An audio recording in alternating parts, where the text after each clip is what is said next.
Kim Chiu, ibinuking sa puting damit na ibinigay raw ni Paolo Avellino.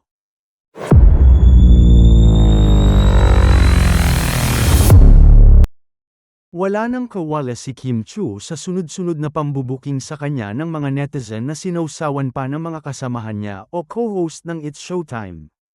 Ang latest na paglalabas ng resibo ng ilang netizen ay ang mga puting damit o bestida na ibinigay raw ni Paolo kay Kim.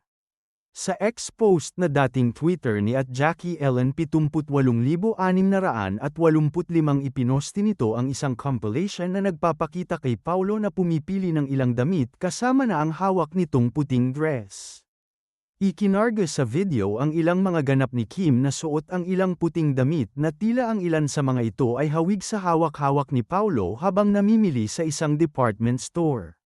Pinagdugtong-dugtong ng mga solids ang kuha kay Pao na namimili ng damit at ang shot naman na suot ni Kimi ang ilang puting dress.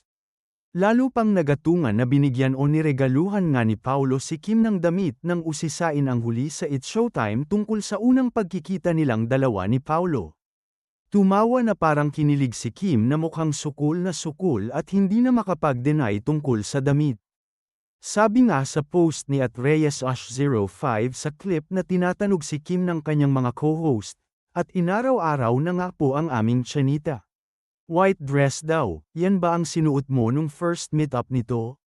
Hello po, Kim. Nauna kasing nagparamdam si Kim sa romantic understanding nila ni Paolo tungkol sa bago nitong pink bike. Sumunod ay ang pagpapafeng shui nito sa nasabing ka-love team. Samantala, hininga namin ng paglilinaw sina Marvin Agustin at Jolina Magdangal tungkol sa isyu ng playdate ng Kim Chiu at Paolo Avellino movie na nadawit sila.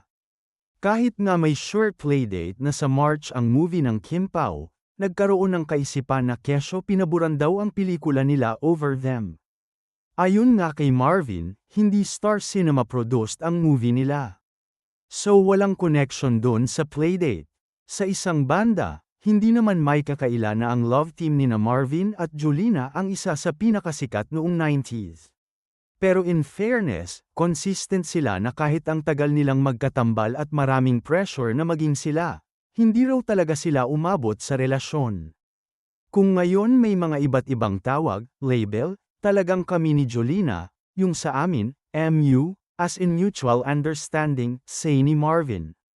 At never rin daw silang nakapag-date na silang dalawa lang dahil kilala rin naman noon si Daddy June Magdangal na todo bantay kay Jolens.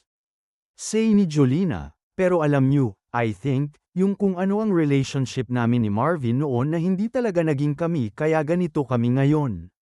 Kahit si Mark Escueta, masaya siya at suportado niya talaga yung team up namin.